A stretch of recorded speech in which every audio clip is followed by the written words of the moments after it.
Rocking and rolling? Yeah. Alrighty. Hey, Jake. Hey, Bruce. Thanks for coming on today. Pleasure's mine. Today I've got a special guest on my show. His name is Bruce Witt, hailing from the great Cameron, Missouri. Thank you. A little bit of background. I guess you've known my family for ever since we moved up here, which would have been the late 90s and early 2000s. And Yes, I have. it's been a great relationship that you've had with us. And I'm kind of the bringing up the rear here because I'm the youngest of the family. You're the baby. So, yeah. Yeah, I knew that. Yeah. Before we get into too much here, I always like to start my podcast off with a verse of the day, and this one here is kind of based around Easter. We got Good Friday coming up, and we have Easter Sunday coming up. We just went through Palm Sunday. And this verse comes out of Matthew 20, verse 28. It says, "Just as the Son of Man did not come to be served, but to serve and to give his life as a ransom for many." Very good reminder there of why we serve what we serve. So, well, let's get right into it. Let's hear a little bit about your life story and how'd you get in real estate. And I was born in Cameron, about fourth generation from Osborne. My dad went to the Korean War, and when he came home, he moved 7 miles from his home from Osborne to Cameron. And what year was that? If I it'd been about 1950, and I was born in 56, and went to high school, grew up in Cameron, got two brothers. When I was senior in high school, my parents moved to Chillicothe. My dad took a job over there, and I stayed in Cameron, and that was a bad thing for a senior in high school to have his own apartment and still be trying to finish high school. But by the grace of God, I made it through that process and got married and had a couple of kids, and they were raised in Cameron, and now they're in Kansas City. When my oldest daughter was a senior in high school, going to work one morning, I was over at the convenience store, and my right leg started shaking violently, out of control. Were you in real estate at that point already? I was, yeah. Okay. I originally was a parts man for 24 years, and I decided I need to be home more with my kids. So I took a job where I was around town, and I could go to school activities and things. So Nice. I hit the ground over there, went to the hospital, went to St. Luke's, had a fist-sized brain tumor taken out. They said I'd never walk again. 2 weeks post-surgery, I had a pulmonary embolism, and I died. And I died for 7 minutes. And this podcast could stretch you into a small movie here if I went into everything. But long story short, after 7 minutes, I came back. I had an out-of-life experience. I was able to rehab. I was able to get my life back. Only by the grace of God did I have another chance in life. And I wasn't a bad person before, and I might not be a great person now, Jake, but I'm a lot better person than I was before that all started. Yeah, that kind of brings you to your milk, for lack of a better term. It kind of makes you realize what people are about, what life's about, what's important in life and what's not important. And luckily at 50 years old, I found that out. I didn't wait till I was 70 or 80. So I really believe that everything happens for a reason. When I was 52 years old, I went back for a checkup and for my brain tumor and found out I had a brain aneurysm. And they're pretty dangerous. If that blows, you're dead immediately. And so I know God gave me a brain tumor to save me from dying of the brain aneurysm. So I went in and got the aneurysm fixed, and here I am. That was in 2007, 19 years later. I'm here talking to you about life and your brothers and your dad and how great things are. So Amazing. Happy to be here. Yeah. Well, that's amazing. Yeah. I knew a little bit about it. I know Mark told me about it back in the day, but I didn't know it was to that extent. Yeah, it was pretty wild. Yeah, yeah. And when I was in the hospital, of course, I knew a lot of people. I got a lot of cards. I had a lot of churches praying for me, and had a great family behind me. And I don't know, they say it takes a village to raise a kid, and it took Northwest Missouri to get me and my family through that. And I'm thankful for everybody that had a part, said a prayer, and I'm thankful for life itself. Yeah. Yeah. So, you didn't have any like precautionary effects. I didn't think I did. It just happened. Looking back now, I did have the night actually before my leg deal. I was trying to seed my bank down. I just did some dirt work, and my foot kept slipping off the foot feet of the Ranger. And I thought, well, just because I'm on the bank, but that wasn't the case. That tumor was on my motor skill side of my head, and I was losing control. And there'd been some signs that I just ignored until after I realized what that was. Yeah. I fell down at the gas station. A kid that had been in a lot of trouble, and I'm not going to say his name, but if he hears this, he'll know who he is. And he came running to my aid. I was laying in the driveway up there at the gas station, and he said, "What do you need, Bruce?" I said, "I need you to put me in my truck and take me to the hospital." So he did, and he was driving real fast, and the lady at the gas station had called the police and told them I needed picked up by the ambulance, and I told him, "Don't wait, just get me on out there." So he took off driving real fast, and the cops were leading us. And I said his name. I said, I bet this is the first time you ever chased a cop. And he said, "Well, that's the truth. Yeah, they're always chasing me." He said, this is a first for me. Once in a lifetime opportunity. Once in a lifetime deal for him. But we get to the hospital that morning, and he said, "What do you want me to do with your car?" I said, "I don't care. You can have it if you want it.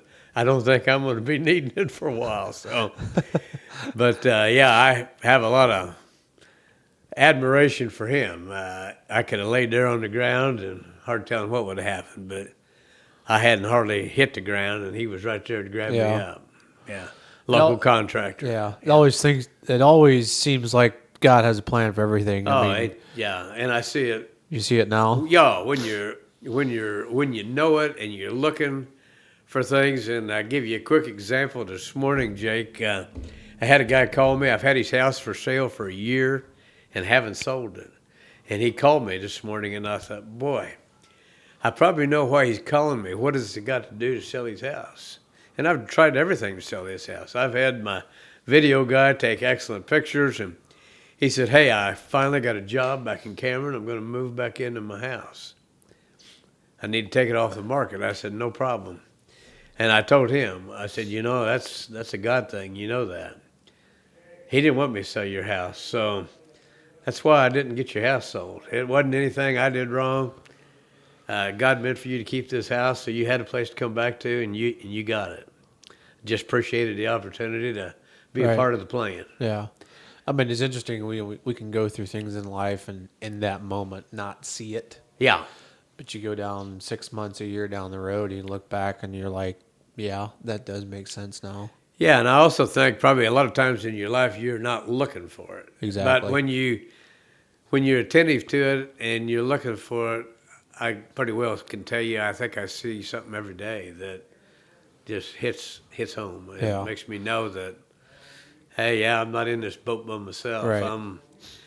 I tell people I'm just a puppet. Yeah. The master is directing this thing. I'm just trying to do what's right. Right. Yeah. And that's amazing. I mean, God can use anybody. I mean, if you're in God's will, I mean, the blessings are endless. Unfathomable. Yeah. I mean, so obviously you just got a big award for 2025 real estate type of thing. Want to bring me up to speed on that? Well, yeah. United Country Real Estate has been in business for 100 years in 2025. That's a really big deal. And in my career, I've been very fortunate. I've had a lot of success. And so at that event, they gave out an award called the Salesman of the Century Award. And we have offices all across the country. And at that event, I was awarded the United Country Real Estate Agent of the Century. So that was a big deal. I got a plaque on my desk, and I guard it with my life. And it's that and 50 cents will get you a cup of coffee, but I'm pretty proud of it. Yeah. That's good stuff. Thank you. So how long have you been in real estate? I've been in real estate for 30 years. Oh, wow. And I'm full-time. And that sounds like something there, but the full-time deal is kind of rare. There's a lot of people in real estate, but being full-time in real estate, that's a lot smaller percentage Yeah. of the practitioners, yeah. So if I may ask, and if you remember, what was the longest piece of property that took you forever to sell? Oh, gosh. I probably had a farm or two that took 2 or 3 years, yeah. And of course, it's sometimes it's the economy. Yeah. Sometimes it's lack of effort, lack of just doing one right thing. Over the years, I've developed kind of a hit list of things that I think I have to do, and then I'm not so arrogant that I think I can't learn something new. Exactly. This last year, I've added a new aspect to my business, and it's been very good for me. It's good stuff. Yeah, I would tell you what that is, but I don't want all my competitors to hear it. So Right. It's kind of like a secret weapon, and Yeah. I kind of got it in my pocket, and I don't let it out. Yeah. There you go. That's good stuff. So what is back in 2020, if I remember right, you could list anything and sell it in a matter of days. Boy, isn't that the truth? Yeah. So you probably had your fastest turnaround times in Yeah. 2020, Yeah, that 2021. was amazing. Yeah. Yeah, that was an amazing time. It's crazy. Yeah. Everything was crazy then. We had COVID. We had Yeah. immigrants running across the border Yeah. by the millions. We had everything going on. But, yeah, it was an unbelievable market that I doubt if I'll live long enough to ever see that again. But it was fun, yeah. Enjoy it while it lasts. Oh, you got to, yeah. And the interest rates were low then, too. Yeah. And that fed that fire, you know. It made Nice. it made it really cook hard, yeah. Has there any been a moment in your life that you felt like you were going to leave the town of Cameron and move somewhere else, or has it just always been sold out? No, Cameron's always been home. And my wife, she'll kill me for this one, but my kids live in Lee Summit, Missouri, and we go down there and see them a lot. My grandkids mean everything to me. And we're coming back from eating dinner one day, and we drove past this retirement home. And a lot of nice little duplexes, you know, and about a mile from my kid's house. And my wife says, when you die, that's where I'm going to be living, right there. So, Okay. yeah, so that's, hey, at least I know where she's going to be, you Yeah, know. exactly. So, yeah, but I'm probably going to be in Cameron. I've been there forever, and I love it. And Kansas City's not made for me. I'm a country guy. Probably a same rude here. thing to say on this, but I got to be out where I can pee off my porch, or I'm in trouble. Daniel Boone made a quote one time that he couldn't live by a neighbor that he was close enough to see their smoke from a fire, and I can't live close enough to see somebody to watch me pee off my porch. So things have changed in a couple hundred years, but Yeah. I still like a little quietness, Yeah. and being out in the country. Yeah. So what was Cameron like back then versus what it is now? Oh, wow. Cameron, when I was a kid, was 3,600 when I was going to school. Downtown Cameron was vibrant. The stores hadn't burned down yet. And the businesses were upstairs and downstairs and in the basements. And all little mom and pop stuff. And then Walmart came to town. And What year was that? oh gosh, I'm going to guess here, but I'm going to say mid 70s. And they pretty well killed downtown Cameron and downtown Maysville and downtown Weatherby. Oh yeah, we know what Weatherby is. Yeah, I just turned 70, Jake, and I remember when Weatherby had a bank, feed stores, Gas station, gas station, school. schools. Butch Ellison used to run a nice station garage there. Yeah. One of my clients when I was back in the parts business, and Fairport, Charlie Files, Bank. I mean, it was unbelievable.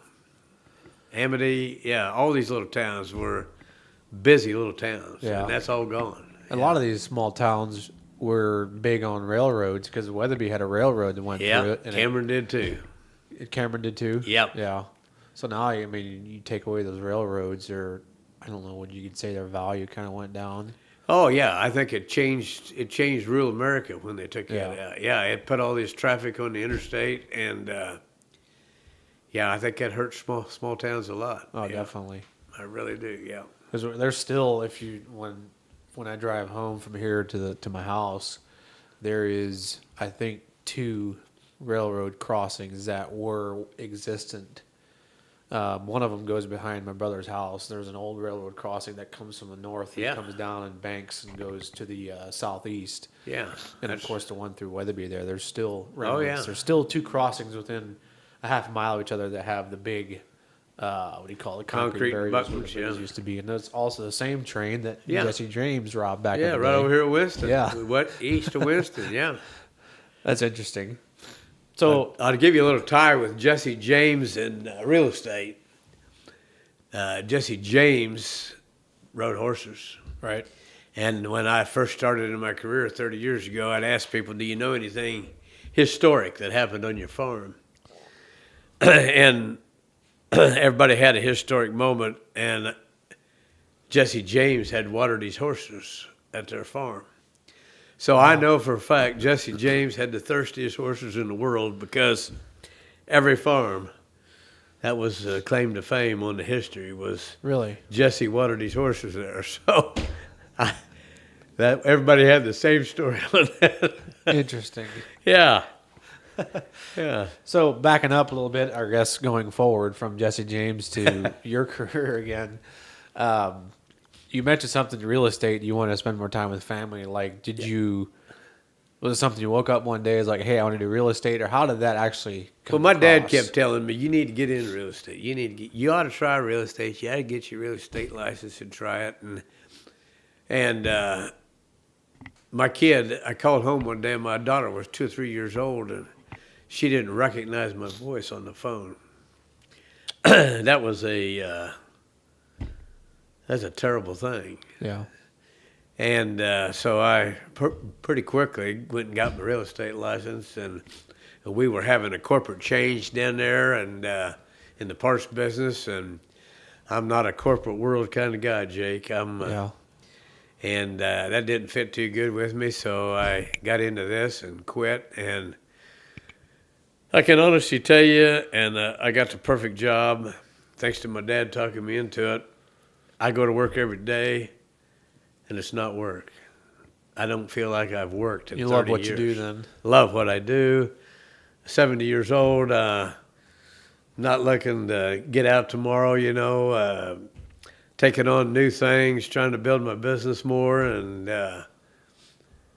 yeah, I'm ready to keep this old train moving. There It's you not go. moving as fast as it once did, but it's still getting up and going. Still rolling. It's still Takes rolling. a little bit yeah. more coal than it used to. That's right. That's right. Good stuff. Yeah, so we always have people rolling in to the shop up here wanting to buy tiny homes. That's a big deal. But it's becoming more and more of a big deal, and we're trying to adapt to that market because it's a whole other avenue of revenue for a business if you can do the tiny homes. And obviously, to be legal to build these, you got to have the correct licensings and permitting to do that. But they come in here and they want to do a tiny home, and some of the objections they have is, like before they're even looking for the tiny home, they don't even have land for it yet. How do we come across that as far as how do we steer customers? Well, you got one phone number to call, and that's me. All right. In town, a lot of these towns are pretty well against that. You can't hardly put one in town. Yeah, But- you got to be careful about the city limits. Yeah, and you stuff. got to be careful. But I've always got some little acreages for sale. As soon as I get off this podcast with you, I'm going to go out on the dash of my truck and grab a map that I talked to your brothers about last week, and I was just thinking about that. We needed a model home, a mini home, and start stacking them up. I think the opportunity's there. Everybody cannot afford a $200,000 or $300,000 house. Yeah, 100%. And there's a demand, a giant demand. I work with several builders in town as well, selling their products, and I've told every one of them, we need to build a 8 or 9. Everybody wants to build a 1,500-foot, 2,000-foot house. What we need for the bracket of price is something a lot less than that, and it's not out there. Yeah. And people don't have to have big. They just want something decent. Yeah. Exactly. Do you work with local banks to help people with financing, or what is your part as an agent? What do you? Yeah, I do it all. I'm a one-stop shop. You come to me. I've got your flyers on my office desk out there. I work with all the banks. We've got some of the greatest local banks in the world. I'm not a Quicken, USA, all these big companies. I don't do that. I get people to local banks, and if you got decent credit and a little money down, I can help get you a loan. I can help you with a plumber, with an electrician, with whoever you want. I can't tell you how many people I've sent your brothers to build buildings. That's good. And I put my name on somebody. I've put my reputation on them. So I don't take that lightly, just passing out somebody's name, because if they didn't treat them right, then that would be on me too. So everybody that I send somebody to has earned the spot in the list to take care of people. Yeah. And that's what it's all about. You take care of people, and people take care of you. Yeah. Right on. But yeah, I'll take it from beginning to end. I'll get the surveyor. I'll help you through zoning. I'll help you through everything. I've done every aspect of it for 30 years, and I love a challenge. One of my mottos is I'm a professional problem solver. Anybody can put up a sign in 2020 and sell a house, But in a normal market, somebody to do every piece of it and be able to do that during business hours, during the day, instead of at night and weekends, is not as common as it should be. Right. Yeah. I'm ready for any job. Yeah. There you go. Have you ever mentored anybody in becoming real estate, or you just no? I haven't. I've talked to a few guys, and so far, unfortunately, most of them don't want to work the hours that I think are necessary to do. Yeah. So it's not a 40-hour job. Right. If you find a 40-hour real estate agent, you found the wrong guy. And if you found a guy that can answer the phone every time you call him, you probably got the wrong guy there too, because if he's not busy, that's not a good sign. That's not a good sign. If he's just sitting there waiting on your phone call that he don't know's coming, that's kind of bad. Yeah. So do you actively go out and market for companies to sell, or do you just how do people come to you? People come to me word of mouth, number one. Number two, my company, United Country Real Estate, has been in business 100 years. We got a marketing plan. One of our secrets is we are not a city-based company. We are a country-based company. We're not in bonus for me. Yeah, we're not in rural America by accident. We're here on purpose. Yeah. And we market to those kind of people. We've got hundreds of websites. We've got search engine optimization for different types of properties. Yeah. We market to different types of properties. We advertise different ways. Land, we're on every land site there is. It's good. We attack it like Grant took Richmond. We're going at it with everything we got. Every direction if possible. Every bullet we got to shoot, we're going to shoot it. Yeah. Nice. How has social media played a role in that? Wow. The old story about teaching an old dog new tricks is social media. Yeah. that first Facebook thing first started, and I thought, oh, brother, this is one of the dumbest So things I've you're ever old enough. You probably know when that started. What year did Facebook start? You know, I don't remember. I know I tried to put it off for a while. I didn't want anything to do with it. And then just here the last couple of years,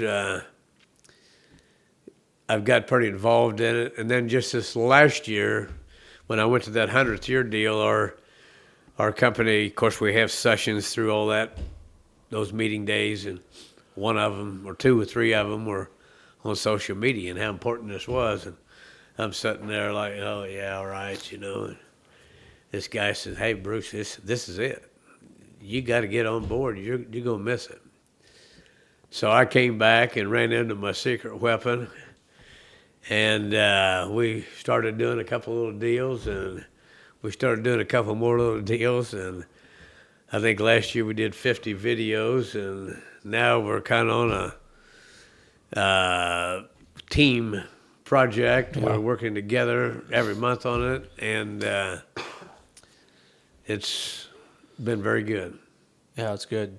It's Yeah. one of those, the social media side. I mean, obviously it took off probably more in the last, I don't know, 5-6 years. To me, it has, like what I think, like social, like COVID and so forth. Yeah. Kind of ushered in a new era because people couldn't talk to people. Yep. So they went on social media. So that kind of took storm. And another thing with adapting with social media, there's a saying that says if you're not growing, you're dying. So if you're not adapting to that, then Yeah. you could be missing additional revenue or whatever it might be, you know. Yeah. And social media is one of those things where we, you know, same as you, stepped into it last fall, and we're taking our social media platforms to new heights, you know, with a little secret weapon of our own. Yeah. And it's working out pretty good. I mean, Yeah. there's like one thing that has happened for us as a company, and even for me personally, is the new friendships. And Yeah. that's you and me sitting here today Yeah. because of that avenue. You know what I mean? I agree.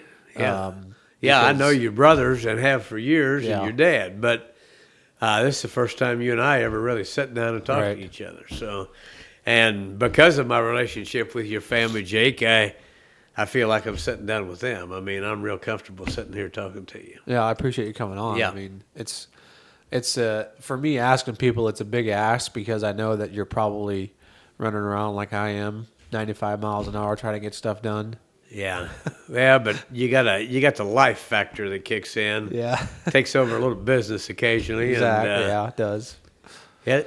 It all works out great. Yeah.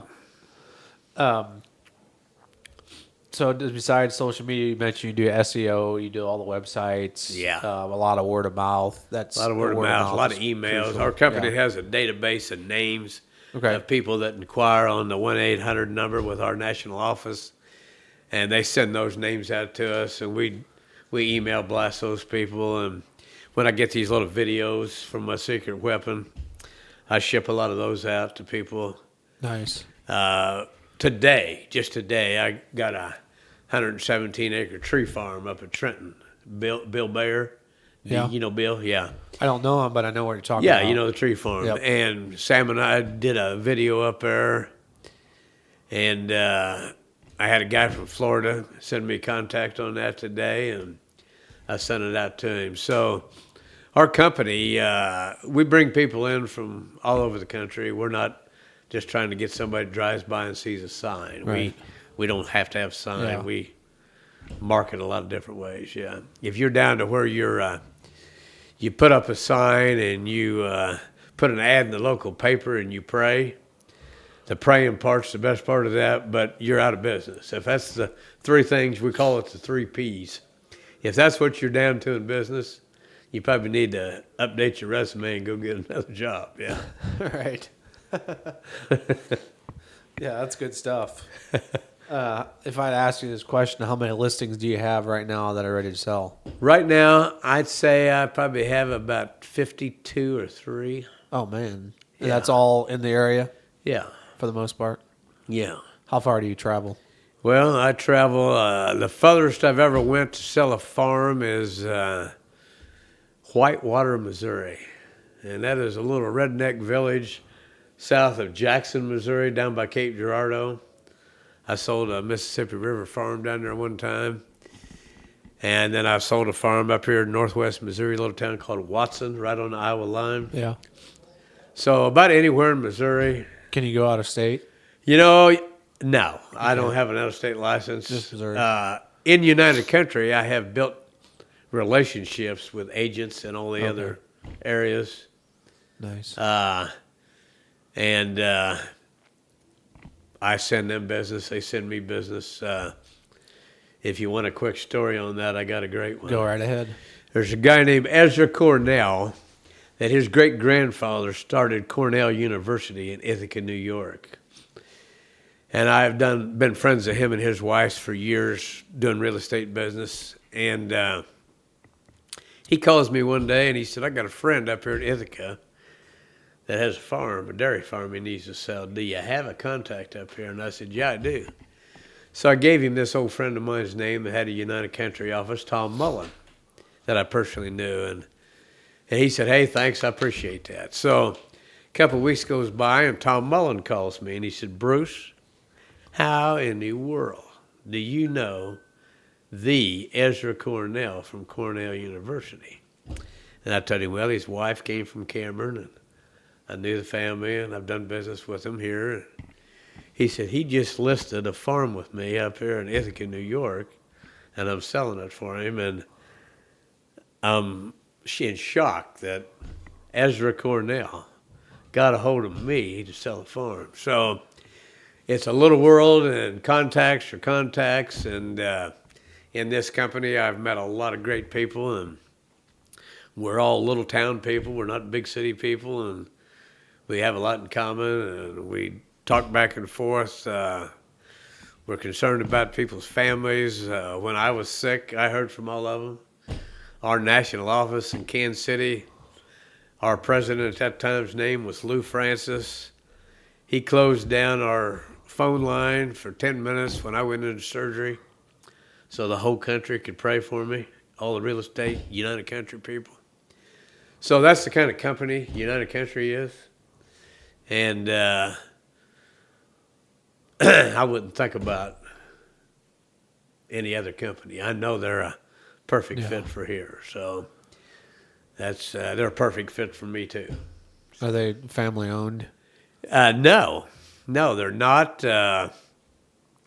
But at one time we had stocks in the company. You could buy stocks in, and then that changed. But they're just a great family-based Christian belief organization. Yeah.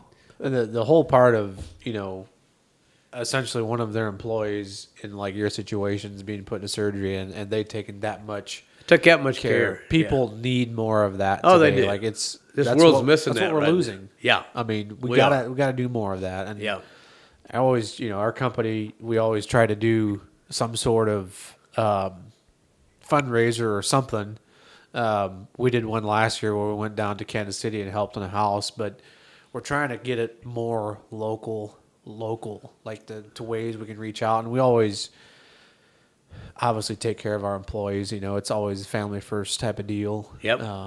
If there's something going on with family, please take the time off. We'll work around it. And what I've found is God always provides for you, for Yep. myself. If I'm going through something, God's always going to provide for me. And if my employees go through something and we've got, say, a busy or a hectic week, just got to focus on God. He's going to get you through. It's no going to matter work what. out. Yeah. I mean, so people need more of How old are you, Jake? that belonging type of thing. Are you 40?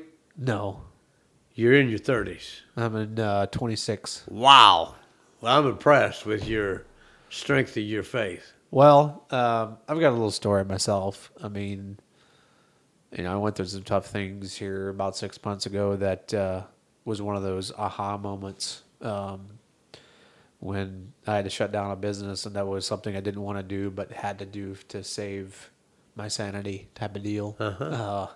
And so I look back at that now. I don't see the whole picture yet, Yeah, you will. but I can look back on it now and say that, that really was a God thing, because quite obviously, and we were praying about it, he didn't want me to make this business successful because what was happening. I wasn't putting him first the way I should have been. Yep. How well you think I'm doing that now? He's first in about Oh, yeah. everything. Yeah. Yeah. So That brings you to your milk pretty quick, don't it? it does. Yeah. And so I look back on that now. I'm like, yeah, I had to sacrifice. Well, essentially nothing. At the time when it happened, I was like this was so hard on like my pride and so forth. Oh, And yeah. to having to shut that down and so forth. But what it gave me new opportunities because I was so focused on that. Now I can focus on this, which is Midwest Mini Barns, which was, this is my first business that I've owned. So all my attention should be here because we need to grow. We got things we need to fix here. This podcast is another one of those things that I've started up within the last month, and that's brought, conversations like this between you and myself to more connect with the local community because there's all sorts of local staples that I can get on this show and talk about different things. I mean, there's tons of business owners. Yep. You all don't have to believe. If you don't believe in God, that's fine. But I am. Well, it's not fine, but that's your prerogative. Right. Yeah. We're not here to judge you. No, but we are going to that's talk right. about it That's openly right. if you're Yep. on a podcast Yep. with me, and I'm not afraid to hide it. So, a couple of those things happened. There's many different benefits that have happened to me since that instance, and all of them have been good. Yep. And so now it's like one of those seasons of, we're going through some season of uncertainty. I've got, debts to pay off from that failure. But as I look back, it has made me pray more about it. It's brought my wife and I's marriage better than it ever was before. That's great. Somebody has mentioned to me in the past my communication has improved. And I'm not sitting here that I've got this arrogant air about me. Like it's brought me from what I thought up here to down where I need to be. Yep. Those are just some of the things that I've seen from that. And it's been obviously amazing, and I wouldn't trade it. Like I said, I don't see the whole picture now, but it's becoming more and more clear every day. And we had something happen yesterday that, my wife and I were praying about, and it happened. And it's like, God is really in control of that. Oh, yeah. And it reaffirmed that belief and something that I was suspicious about all along. If you're suspicious about something and it comes affirmed, you got a sign, and you know that, everything's going to be all right. You just don't know it yet. Thank God we don't know it yet. Yep. Because if we would know the future, we would be wrecks, Oh, yeah. so to speak. Yeah, we would go jump off a bridge or something. Exactly. If we knew everything. Yeah. So, yeah, I mean, there's many more opportunities that have come across my desk. So, since we shut that down, like I mentioned, this is one of them. The more information that's out about my business and even your business. Oh, I love it. I love the opportunity to be here. Yeah. I know you got, you're an old person. You're about 40 some odd years older than me. Yeah. So you got a lot of knowledge. Well, I don't know about knowledge, but I'm an old person. You're right about that, Jake. Yeah. You mentioned you just turned 70, right? Just turned 70, yeah, March the 20th, yeah. I get my first Social Security check next month. Gonna start drawing the rocking chair money, but I'm not gonna get in the rocking chair. I'm gonna keep I'd stay doing out of it. that as long as possible. I'll put that in the bank for my grandkids. There you go. Yeah. Yeah. Go on a cruise or something. I've been trying to get my wife to go on a cruise, and she's kind of motion sick kind of gal, and she doesn't think she can take the. She doesn't think she can put up with that rocking boat thing. So. Yeah, I'd be a little leery about that. Yeah, you wouldn't want to get on something you're going to be on for a week and be sick all the time. Yeah. Yeah. I always ask this question. I mean, you're kind of a business owner, I'm assuming. Like you kind of. I'm own. an independent contractor. Yeah. So, if somebody like myself, say, is wanting to start a business from scratch, what are a couple of key points that you can hit on that you would tell that person? Well, I would tell that person to set enough money aside. Set 25% of your income aside. I had an old guy tell me this. When you start making money, save at least 25% of it for a rainy day, whether that be a business turn or a health turn or a big tax bill. Because when you make money, if you're not paying the taxes along with that, in business, they don't take them out of your check. You get check, and you're responsible to take care of everything. So that's probably the biggest thing is taking care of your money. And then the two promises that I like to give everybody is I'm going to work hard for you to get this job done, and I'm always going to look you in the eye and tell you the truth. And that sounds really corny, but in today's world, that's not as corny as it sounds. There's a lot of people just tell you what you want to hear that moment, and you see them tomorrow, they might even have forgot what they told you already, you know, because that wasn't what they really believed. Yeah. So those would be my two things. Associate yourself with good people. Accountability. Yeah. Keep around good people, and you get around bad people and bad things happen. You stay around good people and good things happen.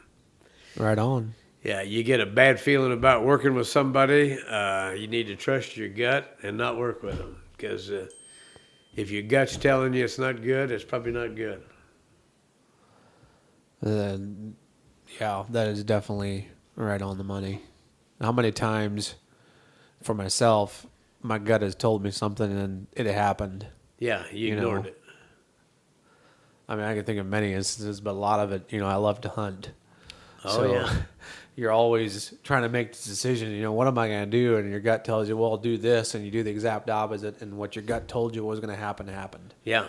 That's small things. And, of course, the business thing, there's a whole other avenue to that. Like, you know what I'm talking about. I do know. You gotta just go with it. If the feeling's not right or if the feeling is good, do it. If it's not right, then don't do it. Yeah, stay away from it. Don't fight that feeling. No. No, if it's supposed to happen, it's going to happen. And if it's not, you don't want to fight your way through it. Yeah. Exactly. Right on. Yeah, well, I think that's all the questions I got for you, sir. So well, I I've enjoyed you coming on here. 26 years old. 26 years old. Wow. I got 50 years on you, Jake. Yeah. I could sit here and tell you I hope that you have a enjoyable and fruitful life as I've had, and I'm trying. I know you're going to be successful. So well, there's the hope. Yeah. I know you got a couple brothers and a dad over next door that'll beat you to death if you're not. So yeah. So you can't get off the track too awful far. Keep your head on a swivel. That's right. That's right. And we're not perfect. No. We strive to be perfect every day. Yep. None of us are. Only sometimes one guy that was, and they put him on the cross and stuck a spear in his side. Yeah. Exactly. He's a perfect example, but we're not perfect. Even as believers, we're not going to be perfect. We're going to mess up. We're going to fail, and too often I think that's what society likes to hold us to that standard. Oh yeah, and some people like to watch you fail. Oh yeah. Yeah. And they like to talk about it. Oh, love to talk about it. Yeah. I was like that too until my incident, and now I'm like, well, I went through that exact thing, and I wouldn't like if people talked to me or talked about me like that, so I'm not going to talk about them like that. Yep, that's good. Because, you got that type of thing happen, and I don't have... Overall, I'm a healthy human being, and I haven't had health issues, knock on wood, anything like that.